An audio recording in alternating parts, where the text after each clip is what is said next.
Middle east की जंग में अब एक नया मोड़। ईरान ने सीधे भारत को कॉल किया है और सिर्फ कॉल ही नहीं, यहां पर भारत से मदद भी मांगी है। ईरान के राष्ट्रपति ने पीएम मोदी से ये कहा है कि आप बॉस हैं और आप ही इस जंग को रुकवा सकते हैं। सवाल ये है कि क्या भारत अब वॉर का गेम चेंजर बनने जा रहा है? और इतना ही नहीं, यहाँ पर ये भी बता दें कि नौरोज और ईद के मौके पर हुई ये बातचीत सिर्फ एक औपचारिक कॉल नहीं थी, ये एक हाई स्टेक डिप्लोमेटिक मूव था।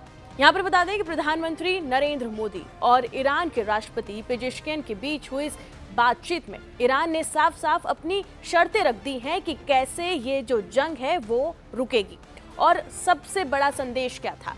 ये था कि भारत इस जंग में यहाँ पर आए और यहाँ पर इस जंग के लिए मीडिएटर बने।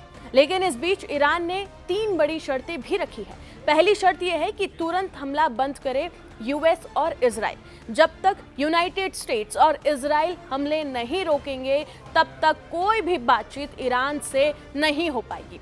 यानी पहले बम बंद और फिर उसके बाद बातचीत शुरू। दूसरा, भविष्य में हमला नहीं होगा, इसकी गारंटी चाहिए। ईरान का साफ कहना है कि सिर्फ वादे ही नहीं बल्कि यहाँ पर बाइंडिंग अश्योरेंस चाहिए। क्यों? क्योंकि पहले भी सीज फायर हुए लेकिन इसके बावजूद भी कई बार हमला हुआ और इस बार ईरान पॉज नहीं बल्कि परमानेंट सॉल्यूशन चाहता है। अब तीसरी शर्त की बात करते हैं। तीसरी शर्त यह है कि मिडिल ईस्ट से अमेरिका बाहर जाए। ईरान की ये सबसे बड़ी मांग है। पूरे मिडिल ईस्ट से यूनाइटेड स्टेट्स यानी कि अमेरिका अपने एयर बेस और मिलिट्री हटाए, चाहे वो सऊदी अरब हो या फिर यूएई हो या फिर कतर हो।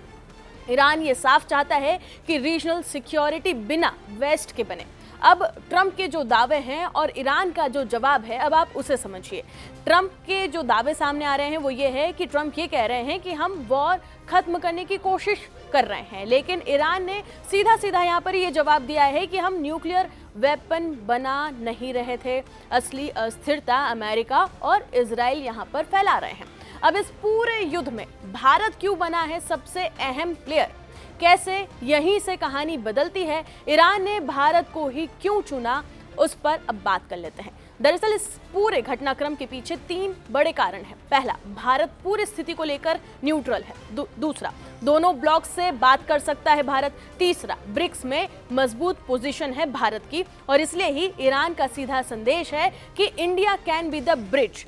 और वही बता दें आपको कि मिडिल ईस्ट में जंग शुरू होने के बाद ईरान ने कम से कम 2 से 3 बार भारत से हाई लेवल संपर्क किया है। और इतना ही नहीं, ईरान के राष्ट्रपति पेजेश्कियन और भारत के प्रधानमंत्री नरेंद्र मोदी के बीच 1 से ज्यादा बार बातचीत भी हो चुकी है। और ये घटनाक्रम ये भी दिखाता है कि ईरान भारत को सिर्फ एक देश नहीं बल्कि एक भरोसेमंद पावर मान रहा है।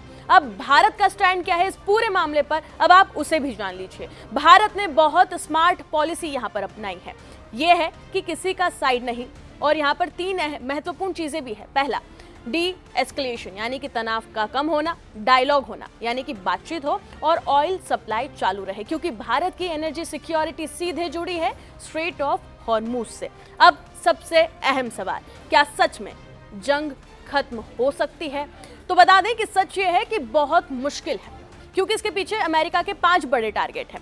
ईरान का न्यूक्लियर प्रोग्राम को खत्म करना, मिसाइल पावर कमजोर करना, डिफेंस प्रोडक्शन रोकना, ऑयल रूट सुरक्षित रखना और रीजनल इन्फ्लुएंस खत्म करना। लेकिन बात करें तो जमीन पर ये सारे टारगेट पूरे होते हुए नहीं दिख रहे हैं। तो पूरी कहानी का सार क्या है? ईरान दबाव में है लेकिन झुक नहीं रहा। अमेरिका और इजराइल पीछे हटने के लिए बिल्कुल भी तैयार नहीं है और इसी बीच अब भारत बन गया है सबसे बड़ा किंग मेकर, क्योंकि पहली बार जंग लड़ने वाले देश ही नहीं बल्कि जंग रोकने के लिए भारत को यहाँ पर बुलाया जा रहा है कि आप प्लीज यहाँ पर आइए और इस जंग को रुकवाइए, मीडिएटर बनिए। और अब सबसे बड़ा सवाल, क्या नरेंद्र मोदी इस ग्लोबल क्राइसिस में पीस मेकर बनेंगे या फिर ये जंग और भी ज्यादा भड़कने वाली है? वॉच दिस स्पेस, क्योंकि कहानी अभी खत्म नहीं हुई है। और यहाँ पर महत्वपूर्ण जानकारी आपको ये भी दे दें कि एक तरफ वैश्विक शक्तियां हैं तो वहीं दूसरी तरफ क्षेत्रीय संघर्ष भी है और इनके बीच उभरता हुआ एक देश है और वो है भारत। और शायद यही वजह है कि ईरान ने ये कहा है कि आप बॉस हैं, क्योंकि आज दुनिया सिर्फ ताकत ही नहीं, संतुलन और नेतृत्व भी तलाश रहा है और इसलिए ये फोन कॉल बेहद अहम है। फिलहाल इस रिपोर्ट में इतना ही, बाकी तमाम खबरों के लिए जुड़े रहें जी न्यूज़ के साथ।